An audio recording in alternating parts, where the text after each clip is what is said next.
शुक्लाम्बरधरं विष्णुं शशिवर्णं चतुर्भुजं प्रसन्नवदनं ध्यायेत् सर्वविघ्नोपशान्तये।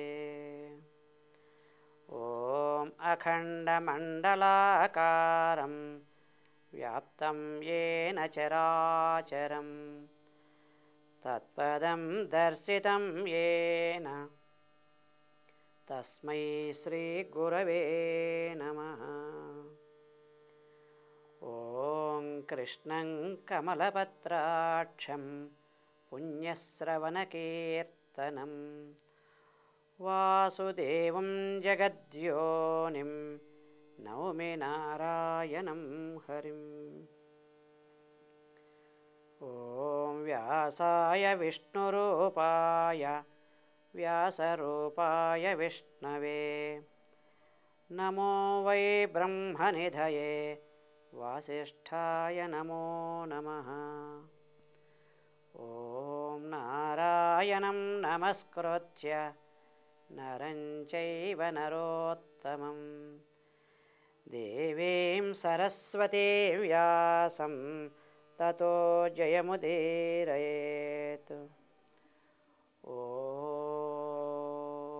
विद्यया तपसा चैव भूतात्मा यति पुङ्गवः स्वामी विद्याप्रकाशाख्यो गुरुर्विजयतेतराम्। ॐ विकिरन्तं सदा गीतामकरन्दं महीतले यतिश्रेष्ठं भजे श्रीविद्याप्रकाशानन्दसद्गुरुं श्रीविद्याप्रकाशानन्दसद्गुरुं।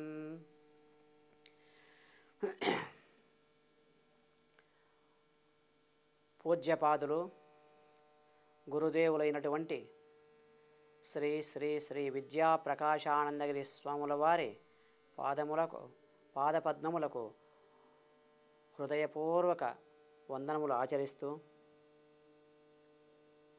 భక్తులందరినీ ఆ భగవంతుడు అనుగ్రహించాలని కోరుకుంటూ ప్రస్తుత విషయము కథాంజలి. ప్రస్తుత విషయము కథాంజలి. ఏమిటండి కథాంజలి అని అనుకుంటూ ఉంటారు ఏమో. ఒక విషయాన్ని ఒకరికి చక్కగా అర్థమగుట కొరకై, ఒక విషయము వివరించుట కొరకు, అర్థమగు రీతిలో చెప్పుట కొరకు కథ ఆధారం. అట్టి కథ ద్వారానే అంతుబట్టని విషయాన్ని చక్కగా అంతుబట్టుటకు వీలుండును. ఈ ధర్మరహస్యాన్ని గుర్తించిన వారై ఆనాడు మహాభారతం మొదలుకొని కథలే, మహాభారత కథలు, రామాయణ కథలు, మరి యోగవాసిష్టం కథలు, ఈ విధంగా ఈ కథ ఆధారంగానే జటిలమైన విషయాన్ని చక్కగా సవివరంగా అందుబాటులోకి తెచ్చారు మహర్షులు, మహనీయులు. ఈ సిద్ధాంతాన్ని గురుదేవులైనటువంటి సద్గురుదేవులు పూజ్యపాదులు శ్రీ విద్యా ప్రకాశానంద స్వాముల వారు చక్కగా ఈ కథాంజలి, ఈ కథల ద్వారా చక్కగా అంతుబట్టని విషయాన్ని పండితులకు కాదు పామరులకు కూడా, ఏ చదువు లేని వారికి కూడా చక్కగా విశదపరచుటకు ఈ విషయాన్ని చక్కగా వివరించాలని తలంచుకున్న విషయాన్ని చక్కగా చెప్పేవారు ఈ కథలు. అందుకే స్వాముల వారి ఉపన్యాసములకు వేలాది వేల మంది భక్తులు వస్తున్నారంటే అర్థమ రీతిగా చక్కగా ఈ కథల ద్వారా బోధిస్తూ, కథల ద్వారా బోధించడం ద్వారానే చక్కగా ఇన్ని వేల మంది వస్తూ ఉన్నారు. గురుదేవుల యొక్క కృపా కటాక్ష అనుగ్రహ ఆశీస్సులతో మనం ఈ కథాంజలి కార్యక్రమాన్ని ప్రారంభించుకున్నాము. మరి ఆ కథ, ఒక కథ నీతి, కథ నీతి, ఈ విధంగా ఈ కార్యక్రమాన్ని మనం చక్కగా ఈ కార్యక్రమంలో పాల్గొందాం. కథానీతి. మొట్టమొదటి కథ అంత్యకాల స్మరణ. ఏమి స్మరణ? అంత్యకాల స్మరణ. ఏమండి అంత్యకాలం అనగా ఏమిటి అని కూడా ఒక ప్రశ్న ఉండొచ్చు. అంత్యకాలము అనగా శరీరము వదిలే సందర్భాన్ని అంత్యకాలం అంటారు. మరి అంత్యకాలము శరీరం వదిలేటప్పుడు కూడా ఈ ప్రాపంచిక విషయాలు గుర్తు లేకుండా కనీసం ఆ సమయంలోనైనా భగవంతుని చింతన ఉంటే రాబో జన్మలో మంచి సద్గతి కలుగుతుందని ఒక సిద్ధాంత ప్రకారము చాలామంది చెప్తూ ఉంటారు. కాబట్టి జీవితమంతా పాడు పనులు చేస్తున్నావు, కనీసం చివరి పోయే సందర్భంలో అయినా కనీసం రామనామ స్మరణ భగవత్ స్మరణ ఏదైనా చేయవయ్యా అని అంటూ ఉంటారు. ఎవరు చేస్తున్నారు? కాబట్టి జీవితమంతా అభ్యాసం లేకపోతే చివర ఎలా అభ్యాసం ఉంటుంది? చివర ఏ విధంగా చివరి రోజు అంత్యకాలమునందు స్మరించగలడు అన్న విషయాన్ని ఒక కథ ద్వారా తెలుసుకుందాం. కర్ణాటకలో జరిగినటువంటి కథ. ఇవన్నీ కథలు సద్గురుదేవులవే, మనవి కాదు. కర్ణాటకలో ఒక అతను చనిపోతూ చివరి దశకు వచ్చాడు. సరే, అందరూ కలిసి ఏం చేశారు? ఒరే, ఇంటిలో చనిపోతే మంచిది కాదని చెప్పి ఆ పశువుల కొట్టం ప్రక్కన అతన్ని పండబెట్టారు. పండబెట్టితే అతను ఏదన్నా వీళ్ళంతా చెప్తున్నారు, ఏదైనా భగవత్ స్మరణ చేయవయ్యా, భగవత్ స్మరణ చేయమని. ఏదో క క క అంటున్నాడు. ఏమంటున్నారు? క క క అని 3 కాయలు అంటున్నారు. ఒరే, ఇదేదో పెద్ద మంత్రమేమో, ఇదే బీజాక్షరాలేమో, దేవతలు ఏమైనా ఈ సందర్భంలో చివరి ఘడియల్లో మంత్రాన్ని ఉపదేశించారేమో, మనము కూడా ఈ కాకాక అందాము, కానీ ముందు అర్థం కావాలి కదా, ఈ కాకాక అనగా ఏమిటో అర్థం కావాలి కదా అని చెప్పి పరిగెత్తారు డాక్టర్ల దగ్గరికి. డాక్టర్ గారు, కాస్త దయచేయండి, ఏదో కాకాక అంటున్నారు చివరి ఘడియల్లో, కాస్త దానికి అర్థం తెలిసేదానికైనా, అర్థము చెప్పించుకోవడానికైనా కాస్త అతనికి ఏదైనా ప్రాణం పోయండి అని డాక్టర్ గారు కోరితే డాక్టర్ గారు వచ్చారు. మంచి ఇంజక్షన్ ఒకటి ఇచ్చేశారు. అటు ఇటు కొంచెం కదులుతున్నాడు. అప్పుడు అడుగుతున్నారు వీళ్ళంతా, అయ్యా కా కా కా అంటున్నావు, దాని అర్థం కాస్త చెప్పు అంటే చెప్తున్నాడు. అది కర్ణాటక కదా, కన్నడలో కా అంటే కరు కసబరికయ్యన్ను కడియుತ್ತದೆ. 3 కాలకు కరు, మొదటి కాకు కరు, 2 కసబరికయ్యన్ను కడియుತ್ತದೆ. కా కా కా మొత్తం చెప్పడానికి శక్తి లేదు కాబట్టి కా కా కా అనగా ప్రక్కన కొట్టంలో పండబెట్టారు కదా ఇతన్ని, దూడ చీపిరి కట్ట తింటుంది, జాగ్రత్త చేయరా అంటున్నాడు ఆయన. చూచారా? అంత్యకాల స్మరణ. పోతూ ఉన్నాడు, అన్నీ వదిలేసి పోతున్నాడు, చీపిరి కట్ట మీద పడ్డాడు. ఇది అంత్యకాలం. ప్రాక్టీస్ లేకపోతే జీవితంలో మరి చివరి గడియల్లో రావాలంటే ఎట్లా వస్తుంది? జీవితమంతా చేయరాని పనులు చేస్తూ చివరి గడియల్లో రామనామస్మరణ కృష్ణ నామస్మరణ ఎలా వస్తుంది? కాబట్టి ఇలా ఉంటుంది. కాబట్టి ఇంకొక దృష్టాంతం చెప్తాను. ఈ రామనామస్మరణ ఎందుకు చేస్తారు?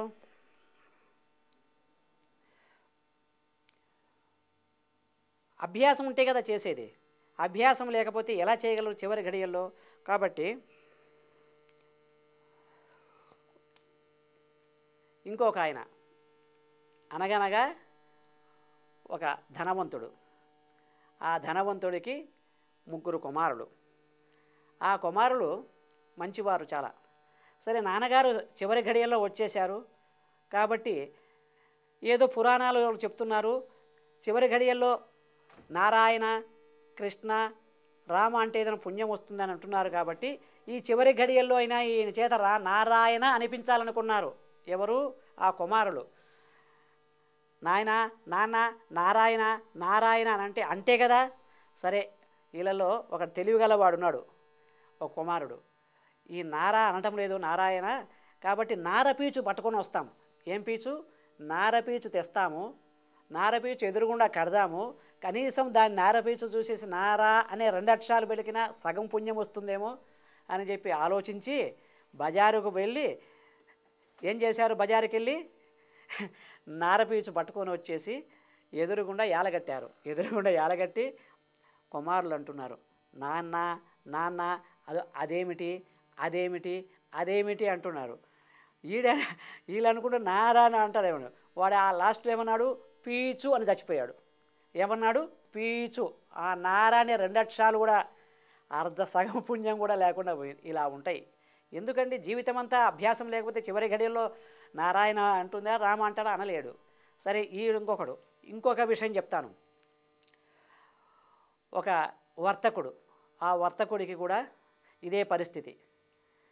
చివరి గడియలు మరి సమీపించినవి. కొడుకులంతా వచ్చి మంచం కింద చేరారు, ఏడుస్తున్నారు. సరే ఏడుస్తూ ఉంటే ఇతనికి ఎవరెవరు ఏడుస్తున్నారు, ఎవరెవరు ఇక్కడ ఉన్నారని అడిగారు చివరి గడియల్లో. ఆ ప్రక్కన ఉన్నటువంటి వాళ్ళంతా చెప్తున్నారు, ఇదిగో మీ పెద్ద కుమారుడు ఇక్కడ ఏడుస్తున్నాడు, మీ 2వ కుమారుడు ఇక్కడే ఏడుస్తున్నాడు, మీ 3వ కుమారుడు కూడా ఇక్కడే ఏడుస్తున్నాడు. ఆయన అంటాడు, ఓరే వెధవల్లారా, కొట్టు తెరవకుండా ముగ్గురు ఇక్కడ ఏడుస్తున్నారా అంటాడు. చివరి గడియలు అన్నీ వదిలేసిపోతున్నాడు, కొట్టు అడ్డం వచ్చింది, ఆయన కొట్టు గుర్తుకొచ్చింది. ఇలా ఉంటాయండి చివరి గడియల్లో. భగవంతుడిని స్మరించమంటే, నారాయణను స్మరించమంటే ఎక్కడ స్మరిస్తారు? జీవితం అంతా చేయరాని పనులు చేస్తూ చివరి గడియల్లో రామనామ స్మరణ, నారాయణ స్మరణ ఎలా వస్తుంది? కాబట్టి అభ్యాసం చేసి జీవితకాలం అంతా అందుకే చూడండి గాంధీ గారు మరి జీవితమంతా అభ్యాసం చేశాడు కదా. అందుకొరకై మరి ఆ రోజుల్లో వాడు గాడ్సే చంపితే అకస్మాత్తుగా పిస్టల్ పేరుస్తే ఏమన్నాడు, హారాం హారాం హారాం అనగలిగాడు అని ప్రాణం వదిలేశాడు. చూస్తే ఎందుకు వచ్చింది, ఎలా వచ్చింది? జీవితమంతా రఘుపతి రాఘవ రాజారాం పతిత పావన సీతారాం, రఘుపతి రాఘవ రాజారాం పతిత పావన సీతారాం. ఈ విధంగా జీవితమంతా ఆ రఘుపతి రాఘవ రాజారాం భగవత్స్మరణతో భగవన్నామస్మరణ చేశాడు కాబట్టి లాస్ట్ అనుకోని సందర్భంలో మరి ప్రాణం వదిలేటప్పుడు హా రామ్ అనగలిగాడు. అందరికీ అది సాధ్యమా? ఇలా సాధ్యమైందా? సాధ్యం కాలేదు. కాబట్టి ఈ కథ ద్వారా మనం నేర్చుకోవాల్సింది ఏమిటంటే, జీవితమంతా ప్రార్థన చేస్తూ చివరి ఘడియల్లో కూడా ప్రార్థన చేయటం మంచిది అన్న విషయాన్ని మనం తెలుసుకున్నాం. ఇక మరొక కథ, శిక్షల వలన మనస్సు మారుటలేదు. చూడండి, శిక్షల వలన మనస్సు మారుటలేదు. ఇది చాలామందికి తెలిసిన విషయమే. శిక్షలు ఇప్పుడు చూడండి,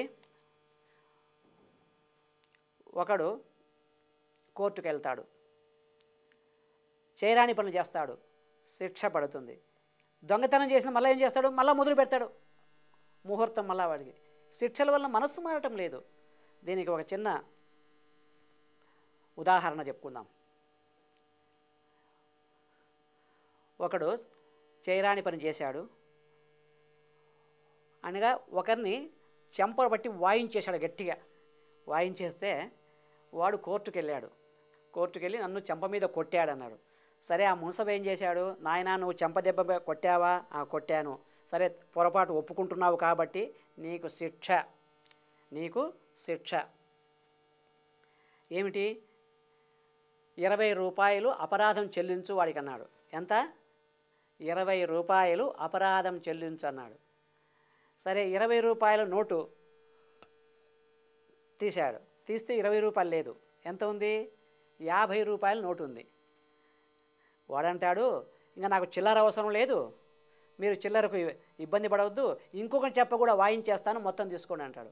అంతేగాని శిక్ష వేసినంత మాత్రం చేత వాడి మనస్సు మారటం లేదు.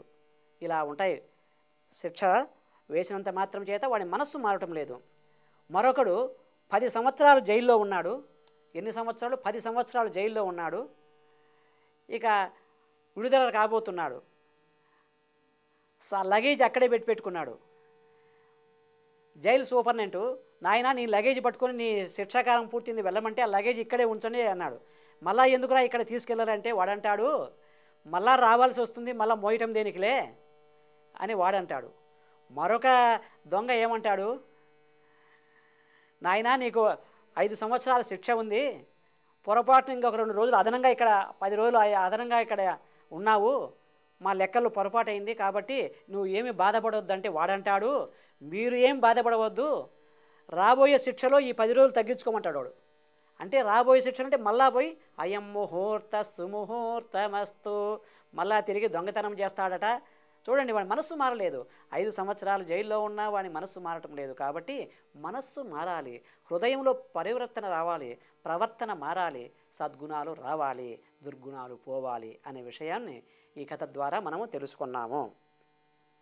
ఇక సుఖానికి పొంగరాదు, దుఃఖానికి కృంగరాదు. చూడండి, సుఖం వచ్చినప్పుడు కొంతమంది పట్టస్తరం కాదు, అంత ఊపిపోతారు. దుఃఖం వచ్చినప్పుడు కృంగి కృషించి మంచం పడతారు. ఈ రెండు కూడా రెండిటికి సమానంగా చూడుకోమంటాడు. సుఖదుఖములు రెండు కష్టసుఖములు కాబడి కుండలట. కాబట్టి దాన్ని గూర్చినటువంటి విషయం. అనగనగా ఒక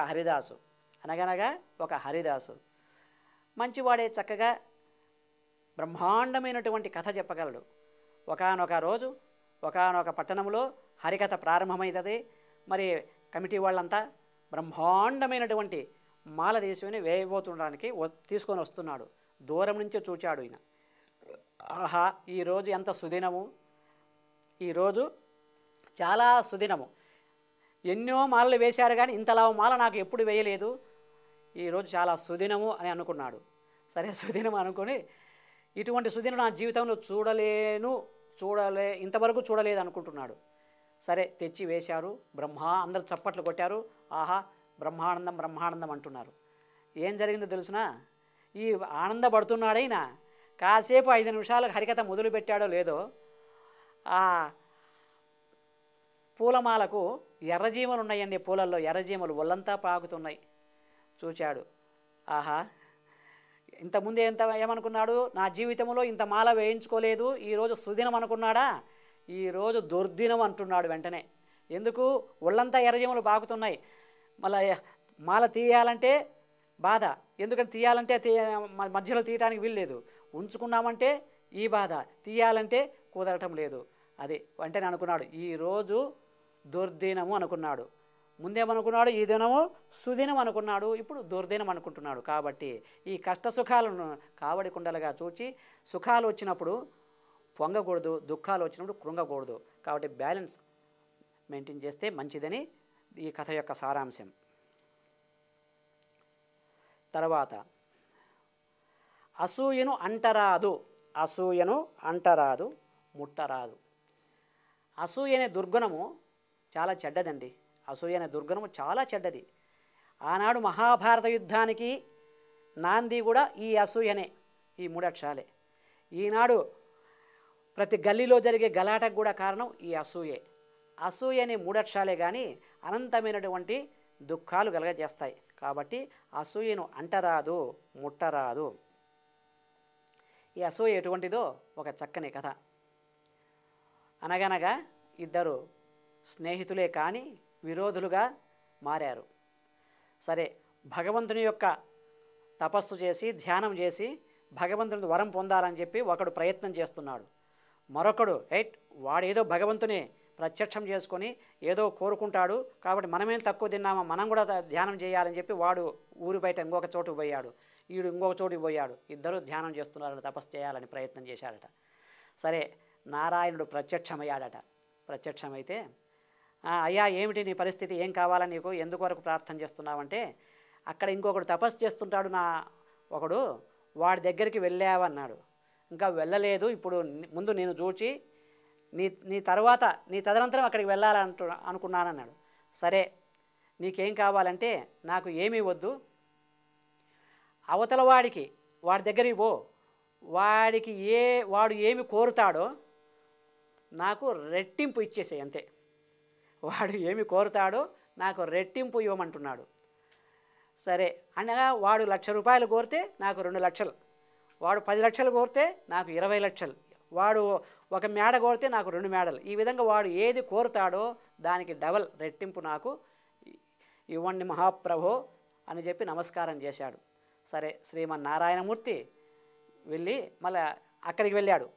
అక్కడికి వెళ్ళి వాడిని ప్రత్యక్షమై, ఏమి నాయన, ఏమి భక్త, ఏమిటి నీ కోరిక అంటే, వాడు అంటాడు, స్వామి వందనాలు శరణం. అక్కడికి వెళ్ళావా అంటాడు. ఎక్కడికి? అక్కడికి వెళ్ళావా అండి. ఎక్కడికి రా? అక్కడ ఒక స్నేహితుడు ఉన్నాడు నాకు, వాడు తపస్సు చేస్తున్నాడు, నా మీద పోటీగా చేస్తున్నాడు, అక్కడికి వెళ్ళావా అంటే వెళ్ళానురా. మళ్ళీ నీకేం కావాలా కోరిక? వాడు ఏం కోరాడు స్వామి? వాడు ఏమీ కోరలేదు. నీవు ఏది కోరుతావో దానికి రెట్టింపు మాత్రమే ఇవ్వమన్నాడని. నేను ఏమి కోరుతానో దానికి రెట్టింపు ఇవ్వమన్నాడా వాడు? సరే అలాగేనా, సరే స్వామి నాకు ఒక్క కన్ను మాత్రం తీసేయమన్నాడు. ఒక్క కన్ను మాత్రం కనిపించకుండా చెయ్యి అన్నాడు. దాని అర్థం ఏమిటి? వాడికి ఆటోమేటిక్గా రెట్టింపు అడిగాడు కదా, వాడికి 2 కళ్ళు పోతాయి. చూడండి, వాడికి 2 కళ్ళు పోగొట్టుట కొరకై వీడు ఒక కన్ను పోగొట్టుకున్నాడు. ఇది అసూయ అంటే. ఇటువంటి అసూయ గ్రస్తులు అక్కడక్కడ ఉంటూ ఉన్నారు. మరి అసూయ అంటే మరి ఇంకొక కథ చెప్తాను. అసూయ అంటే ఒక అమ్మగారు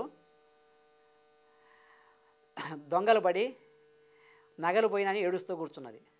సరే ప్రక్కన ఇంకొక 10 రోజులైంది, ఏడుపు అట్నే కొనసాగుతుంటే ఒక ఆయన వచ్చి, అమ్మా నీ నగలు పోయినందుకు ఎందుకమ్మా బాధపడుతున్నావు? ఏదో భగవంతుడు ఇస్తాడు, మీ అబ్బాయిలు మంచి ధనవంతులే కదా, మీ అబ్బాయి చేత చెప్పి నేను ఏర్పాటు చేస్తానంటే, నా నగలు పోయినందుకు నాకు బాధ లేదు. మరి ఎందుకు మా బాధ? ప్రక్కింటి ఆమె నగలు పోలేదు కదా అని బాధగా ఉందంట. అది అసూయ అంటే. చూడండి, తన నగలు పోయినందుకు బాధ లేదట, పక్కింటి ఆమె నగలు పోలేదని ఏడుస్తా కూర్చున్నది. దీని పేరేమిటి? అసూయ. కాబట్టి ఎవరు కూడా ఎట్టి పరిస్థితుల్లో కూడా ఈ అసూయను అంటరాదు, ముట్టరాదు. అసూయను దూరీకృతం చేయాలి అని ఈ కథ ద్వారా మనం తెలుసుకోబోతున్నాము.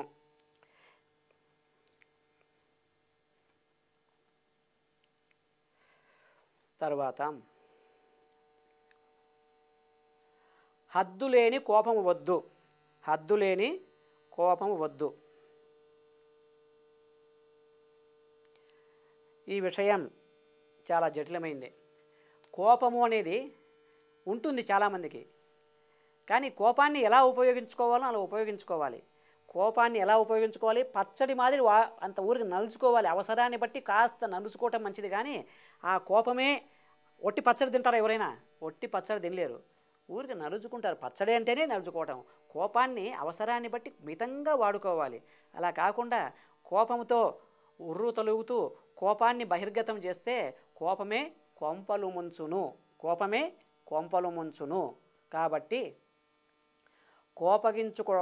కోపగించుట కూడా అవసరమే అనే విషయం తెలుసుకుంటున్నారు, కానీ పచ్చడి మాదిరి వాడుకోవాలి.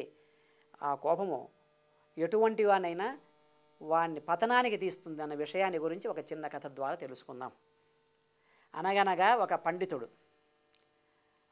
ఒక పండితుడు రోజు ప్రొద్దున్నే పూజ చేస్తాడు, జపం చేస్తాడు. అతను ఒక పర్యాయము ఆ ఊరి బయట, ఆ పల్లెటూరు బయట ఒక కోనేరు ఉంది. ఆ కోనేరు దగ్గరికి వెళ్ళి కూర్చొని, ఆ కోనేరు దగ్గర ఒక చెరువు ఉంది, ఆ చెరువు గట్టు మాదిరి ఉంటుంది. ఆ చెరువు దగ్గర గట్టు కూర్చొని జపం చేస్తున్నాడు. ఓం శ్రీరామాయ నమః, ఓం శ్రీరామాయ నమః, ఓం శ్రీరామాయ నమః అని జపం చేస్తున్నాడు. సరే జపం చేస్తున్నాడు, మంచిదే. ఆ ప్రక్కనే ఏం జరిగింది తెలుసునా? ఒక చాకలివాడు బట్టలు ఉతుకుతున్నాడు. బట్టలు ఉతుక్కుంటున్నాడు. పొరపాటున ఆ బట్టలు ఉతికేటప్పుడు ఒక బొట్టు 2 బొట్టులు వచ్చి ఈయన మీద పడ్డాయి, ఈ జపం చేసేవాని మీద. అమ్మయ్య, ఇంకా రుద్రుడై ఇక వాడి మీదకి పరిగెత్తాడు. రేయ్ ఎవర్రా నువ్వు? నేనెవరు? నువ్వెవరు? అటువంటి వాడివి, ఇటువంటి వాడివి అని చెప్పి ఏం చేశాడు? ఒక దెబ్బ కొట్టేశాడు అని. ఒక దెబ్బ కొడితే వాడు, అయ్యా మహాప్రభు క్షమించండి, ఏదో పొరపాటున బట్టలు ఉతుక్కుంటున్నాను, మీ నెత్తి పడింది, క్షమించండి, ఏమనుకోవద్దంటే, మళ్ళా క్షమించమంటావా అని చెప్పి మళ్ళా కొట్టేసి అప్పుడు అయ్యో నేను తాకానేవిని, చాకలివాని నేను మడి బట్టలుగా ఉండి మడిగా జపం చేస్తూ నేను తాకినానే అని చెప్పి వెంటనే ఏం చేశాడు? ఆ ప్రక్కకెళ్ళి స్నానం చేయటం మొదలుపెట్టాడు. ఏం చేస్తున్నాడు? స్నానం చేస్తుంటే ఈ చాకలి ఏం చేశాడు తెలుసునా? ఈడు కూడా వెళ్ళి అటువైపు స్నానం చేస్తున్నాడు. ఎందుకు? చాకలివాడిని తాకాడు కాబట్టి స్నానం చేస్తున్నాడు. మరి ఇటువైపు ఈడు కదా, ఈడు స్నానం చేస్తున్నాడు. ఏం జరిగింది తెలుసునా? ఈ పండితుడు చాకలి దగ్గరికి వెళ్ళి స్నానమైన తర్వాత, ఏమిరా నువ్వెందుకు స్నానం చేశావు అని. నేనెందుకు స్నానం చేశాను స్వామి? మిమ్మల్ని తాకాను కాబట్టి నేను స్నానం చేశాను అని అన్నాడు వాడు. ఈ చాకిలాడు మిమ్మల్ని తాకాను కాబట్టి నేను స్నానం చేస్తున్నాను. అరే నేను ఎవరిని అనుకున్నావు, నేను చాలా పవిత్రునిరా, నేను పెద్ద అగ్రజుని అంటే, స్వామి మీరు అగ్రజులే, మీరు పెద్దవారే, ఎవరు కాదనరు, మీరు చాలా గొప్పవారే. కానీ మీ లోపల ఉన్నాడే కోపము అనే చండాలుడు చేరాడు. ఎవరు చేరారు?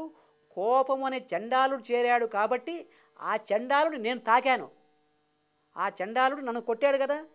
మీరు మంచివారే, మీ లోపల కోపం అనే చండాలుడు తాకాడు కాబట్టి నేను స్నానం చేస్తున్నాను, నేను కూడా అపవిత్రమైనాను అన్నాడు.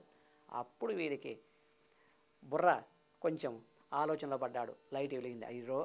అయ్యో నేను ఎంత పొరపాటు చేశాను, వాడిని అనవసరంగా కొట్టేశాను, కోపాన్ని కంట్రోల్ చేసుకోలేకపోయాను అని పశ్చాత్తాపడ్డాడు తర్వాత. కాబట్టి కోపమే కొంపలు ముంచును. కాబట్టి కోపాన్ని ఎంతవరకు అవసరమో, తల్లి బిడ్డను కోపగించుకుంటుంది.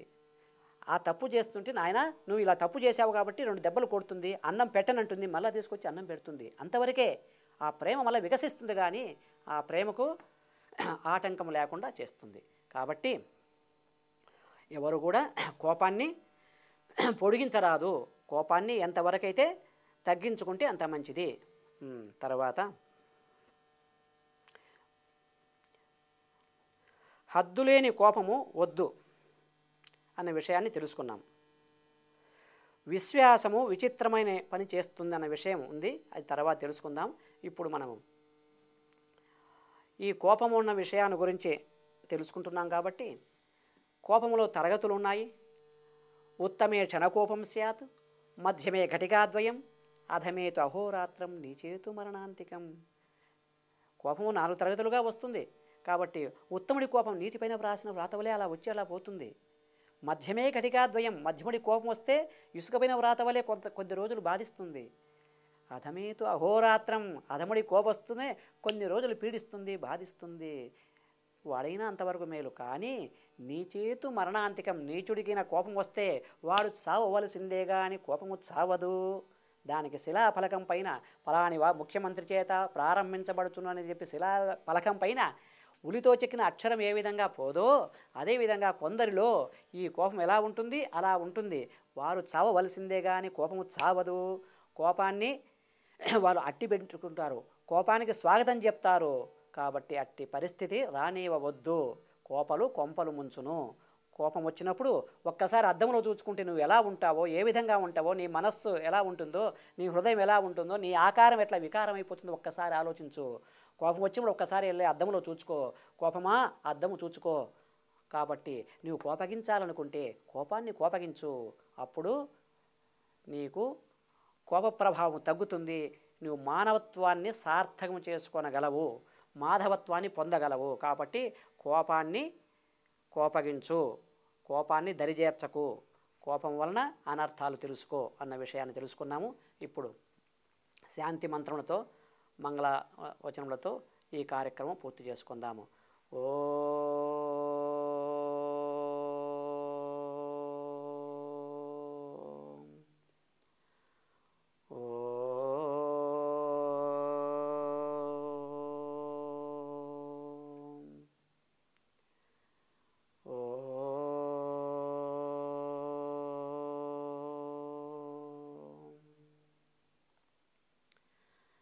శంభో శివ శివ శివ శివ శివ శివ, శంభో శివ శివ శివ శివ శివ శివ,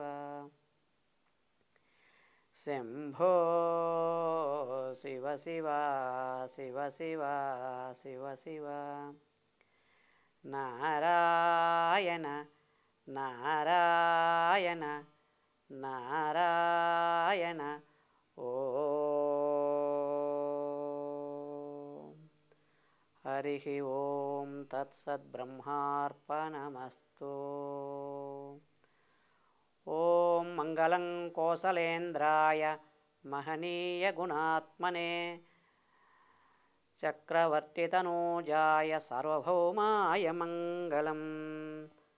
ఓం యస్శివో నామరూపాభ్యాం యా దేవీ సర్వమంగళ तयोः संस्मरणातुं सा सर्वतो जयमङ्गलम्। ॐ श्रियःकान्ताय कल्याणनिधये निधयेऽर्थिनां चक्रवर्तितनूजाय सार्वभौमाय मङ्गलम्। ॐ सर्वे जना सुखिनो भवन्तु। जय बोलो श्री सद्गुरु देवलों को जय, सद्गुरु महाराज की जय, बोलो समस्त भक्त कोटि की जय। रमारमण गोविंद गोविंद। जय श्रीराम वासुदेव, श्रीराम वासुदेव, श्रीराम वासुदेव। ओम शांति शांति शांति।